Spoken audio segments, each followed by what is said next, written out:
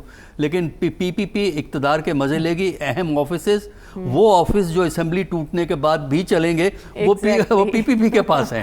اور جو اسمبلی ٹوٹے گی، اگر اسمبلی ٹوٹے گی جو آفس جائیں گے نا وہ سب PMLN کے پاس ہیں. تو اس طریقے سے یہ ایک بڑی اسٹریٹجی ہے کہ بلیم بھی نہ لو.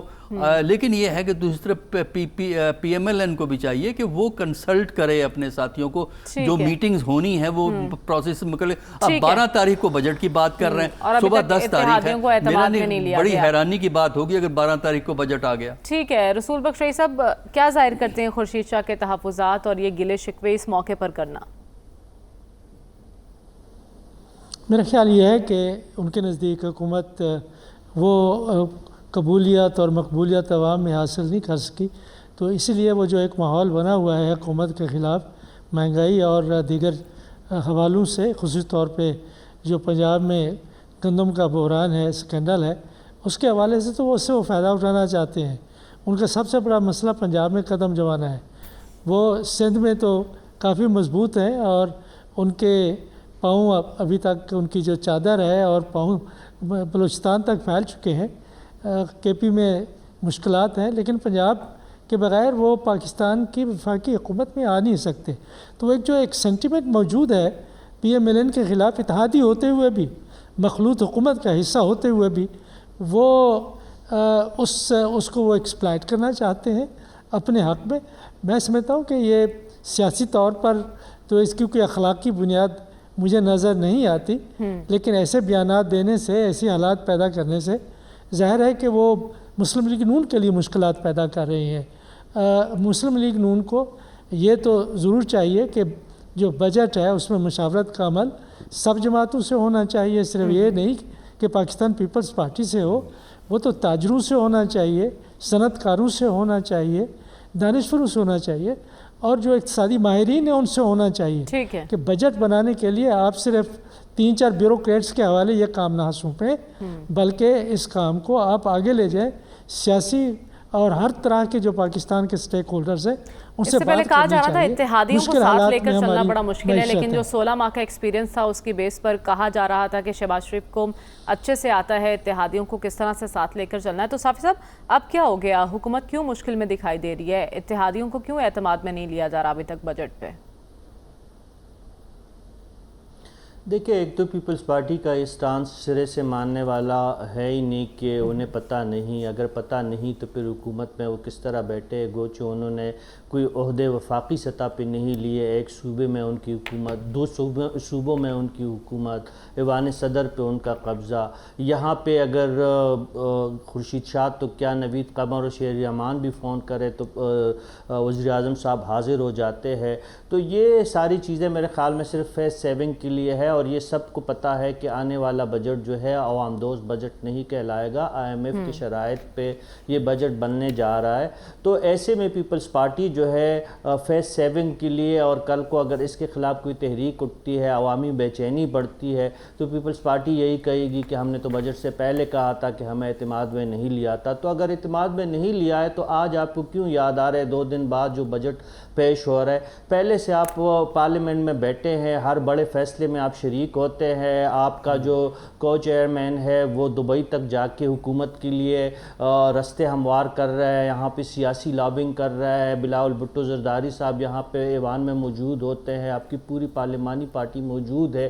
تو آپ نے کیوں نہیں پوچھا جو وزیر خزانہ ہے، جو وزیر اعظم ہے؟ یہ تمام چیزیں جو ہے نہ صرف وفاق کی سطح پر پیپلز پارٹی کی ایک دغلی پالیسی کا ایک عکس ہمیں نظر آتا ہے، بلکہ پنجاب میں بھی یہی ہے. حتیٰ کہ عزت بل پہ ہمیں بھی بحیثیت صحافی اعتراض ہے، لیکن وہاں پہ دیکھیں جب اسمبلی سے بل پاس ہوا اور گورنر کا دستخط کا موقع آیا تو گورنر صاحب چھٹی پہ تشریف لے گئے، اور پھر نون لیگ نے ہی اپنے قائم مقام گورنر کے ذریعے ان پہ دستخط کروائے. یہ جتنے بھی گناہ، جو سیاسی گناہ ہو رہے ہیں اس دور میں، اس سے پیپلز پارٹی بری الذمہ نہیں ہو سکتی.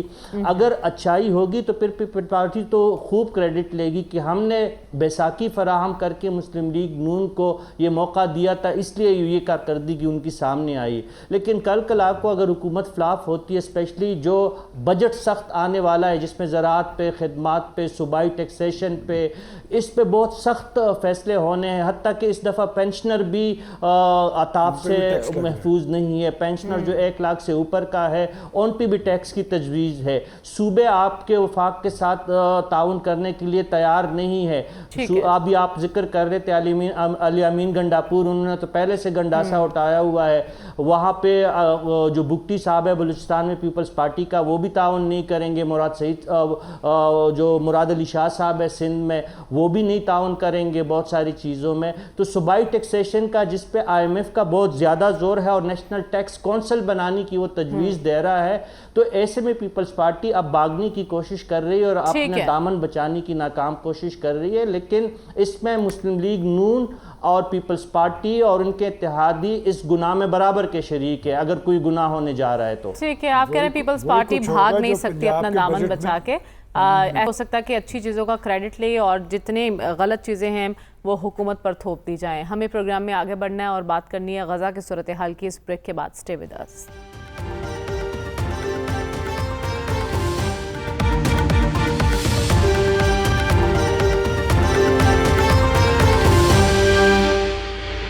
ویلکم بیک ناظرین. اسرائیلی فوج نے 8 ماہ بعد 4 یرغمالیوں کو بازیاب کرانے کا دعویٰ کر دیا ہے، لیکن 4 یرغمالیوں کو بازیاب کروانے کے دوران وحشیانہ بمباری کی گئی، جس کے نتیجے میں ہم دیکھ رہے ہیں کہ 200 سے زائد فلسطینیوں کو شہید کر دیا گیا ہے. اسی معاملے پر ہمیں بات کرنی ہے.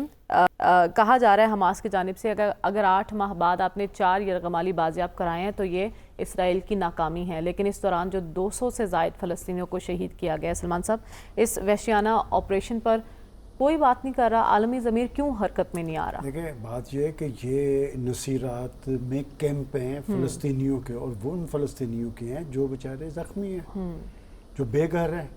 اور بات یہ کہ آپ نے جیسے کہا کہ جی عالمی ضمیر بھی حرکت میں نہیں آ رہا اور عالم اسلام کو بھی سانپ سونگھا ہوا ہے. اور ایسے لگتا ہے کہ عالم اسلام تو اس انتظار میں ہے کہ یہ فلسطینیوں کی نسل کشی کا عمل نتیجہ خیز ہو تاکہ ہماری جان چھوٹے، چونکہ پریشر آ رہا ہے، پریشر بہت ہے. دیکھیں، عالم اسلام کی حکومتیں کدھر کھڑی ہیں سب کو پتہ ہے، اور عالم اسلام کدھر کھڑا ہے وہ اپنی حکومتوں کی طرف دیکھ رہا ہے. تو بات یہ ہے کہ میں نہیں سمجھتا کہ کوئی اس طرح کے اقدامات نہ عالمی سطح پہ ہوئے نہ عالم اسلام کی سطح پہ ہوئے. کسی نے اسرائیل کا عملاً ہاتھ نہیں پکڑا. اور بات یہ کہ اسرائیل اب اپنے آپ کو کوئی پابند نہیں سمجھتا، جن کی تھپکی انہیں حاصل ہے وہ سب کو پتہ ہے. اور بات یہ کہ یہ جو نسل کشی کا عمل ہے، اگر فلسطین کے اندر یہ صورتحال طاری ہوتی ہے تو یہ دراصل انسانیت کا ایشو ہے. اور اگر یہ جس کی لاٹھی اس کی بھینس کا اصول اپنایا گیا ہے تو یہ پھر عالمی امن بھی قائم نہیں رہے گا. کل کو کسی اور قوم کی باری آ جائے گی. اور ان بیچاروں کا قصور کیا ہے اور اسرائیل کے پیچھے کون کون سی عالمی فورسز کھڑی ہیں؟ میں سمجھتا ہوں کہ اصل ذمہ داری، بنیادی ذمہ داری تو عالم اسلام کی تھی، اور عالم اسلام کی مجرمانہ غفلت اور اس کی خاموشی نے اصل یہ اسی کا باعث ہے. ٹھیک ہے ڈاکٹر صاحب، آپ کیا کہیں گے؟ ہم دیکھ رہے ہیں کہ اسپیشلی مغربی ممالک میں بڑے مظاہرے بھی ہو رہے ہیں. کیا وہ مظاہرے بھی نتیجہ خیز نہیں ہو پا رہے؟ دیکھیے غزہ پہ کیا بات کریں، مطلب کوئی بات ہی نہیں ہے کرنے کے لیے. وجہ اس کی یہ ہے کہ جن لوگوں کے پاس عالمی سطح پر اختیار ہے، قوت ہے، وہ سب کے سب اسرائیل کو سپورٹ کر رہے ہیں. اب ٹھیک ہے، عوامی سطح پہ ایک ہمدردی ہے، ایک انسانیت کا جذبہ ہے جس کا مظاہرہ ہم نے مغربی ممالک میں بھی دیکھا ہے، اسلامی ممالک میں بھی دیکھا ہے. لیکن حقیقت میں اسلامی ممالک کی حکومتوں اور مغربی ملکوں کی حکومتوں میں صرف فرق اتنا ہے کہ یہ جو ہے وہ فزیکلی ان کو سپورٹ کر رہے ہیں، یہ فزیکلی سپورٹ نہیں کر رہے، لیکن ڈپلومیسی میں اتنے پیچھے ہیں کہ پورا میدان جو ہے وہ اسرائیل اور امریکہ، برطانیہ، جرمنی، فرانس جو ان کے ساتھی ہیں ان کے لیے کھلا. فلسطین سے یکجہتی کا اظہار کرتے ہیں لیکن اسرائیل کی مذمت نہیں کرتے. نہیں، وہ اسرائیل کی مذمت تو اس لیے نہیں کرتے نا کہ وہ ان کے یہ ہے کہ یہ واقعہ ہو گیا، ورنہ ہمارے بہت سے ممالک، عرب ممالک جن کو ہم بڑی عقیدت سے دیکھتے ہیں، وہ تعلقات بنا رہے تھے اسرائیل کے ساتھ. تو حماس کی وجہ سے یہ معاملہ سارا رک گیا. تو اس لیے افسوس ہی اس پہ اظہار کیا جا سکتا ہے کہ مغربی ممالک میں پھر بھی عوامی سطح پر حمایت ہے، لیکن یہ ہے کہ ان حکومتوں کو پریشرائز کرنے کے لیے ہماری کسی بھی مسلمان ملک کی حکومت نے کوئی قدم نہیں اٹھایا ہے. کم از کم ڈپلومیٹک پریشر تو آپ ان قوتوں پہ بلڈ کرتے، لیکن نہیں، اس لیے کہ وہ چاہتے یہ ہیں کہ حماس ختم ہو جائے، اس لیے کہ حماس ریڈیکل آئیڈیاز رکھتی ہے، حزب اللہ ریڈیکل.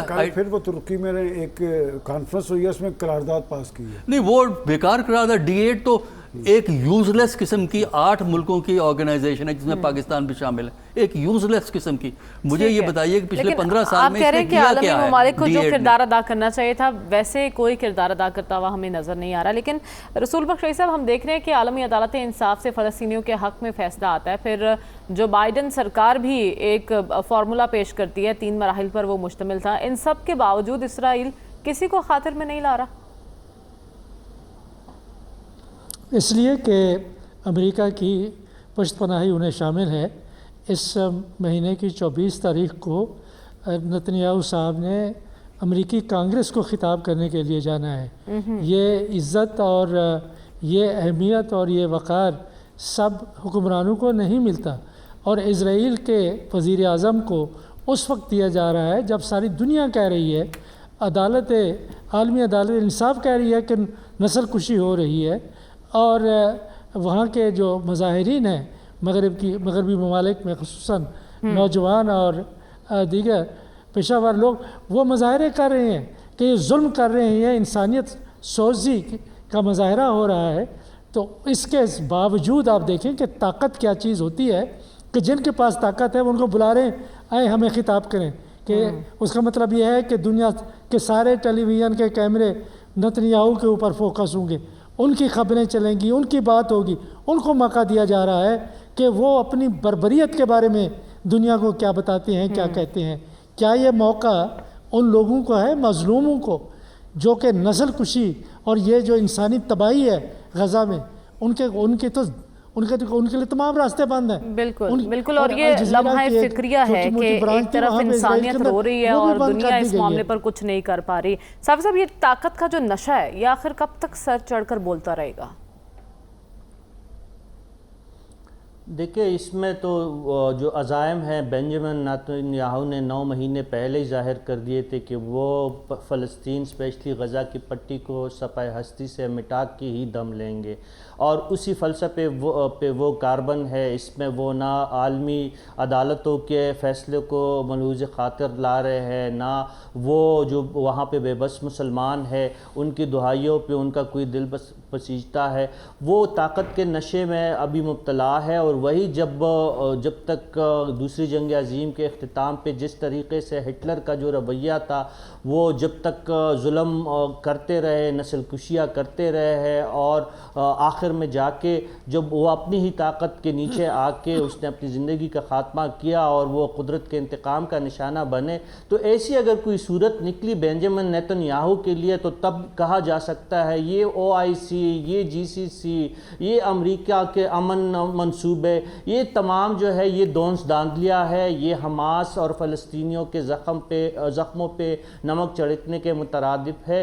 اب جو بائیڈن بینجامن نیتن یاہو سے یہ بات تو پوچھے کہ اگر امن معاہدہ جو ان کا پیش کردہ ہے اور اس پہ حماس نے بھی آمادگی ظاہر کی ہے، تو آپ جا کے نصیرات کے کیمپ پہ، مہاجرین کے کیمپ پہ جا کے 4 فلسطینی اسرائیلیوں کو چھڑوانے کے لیے 200 بے گناہ بچوں اور خواتین کو گاجر مولیوں کی طرح کاٹ رہے، تو اس کا تو کچھ حساب کرے۔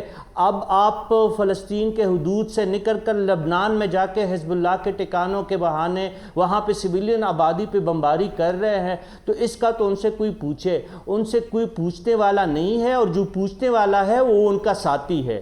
ہم میں اتنی سکت اور جرت نہیں ہے مسلمان ملکوں میں، امت مسلمہ میں، کہ وہ امریکہ یا اسرائیل کے سامنے ہم کڑے ہو۔ جو لوگ کڑے ہو سکتے ہیں وہ ان منظم جرائم میں اسرائیل کے ساتھی ہیں۔ لیکن امریکہ کب تک ساتھ دے گا صافی صاحب؟ کیونکہ اس سے پہلے تو کہا جا رہا تھا کہ صدارتی انتخاب آ رہا ہے، جس کے بعد ہم نے دیکھا کہ بائیڈن سرکار تھوڑی اس پر فکر مند بھی ہو گئی تھی، تو اس کے باوجود ہم دیکھ رہے ہیں کہ بالکل بھی وہ اس معاملے کو آگے نہیں لے کر چل رہے۔ دیکھیں وہ نہیں لے کے جانا چاہ رہے، اگر وہ ان کا مفاد جو ہے وہ اسرائیل کے مفاد سے وابستہ ہے، اور اسرائیل کا مفاد جو ہے وہ مغرب سے وابستہ ہے، وہ کیوں مسلمانوں کے لیے وہ بات کرے؟ ان کو جو ہے اس وقت ان کے آنکھوں میں خون اترا ہوا ہے، اور وہ ٹھیک ہے، پروگرام کا وقت ختم ہو جاتا ہے، ہمیں اجازت دیجیے، آپ سے انشاءاللہ اگلے اوقات ہوگی۔ اللہ حافظ۔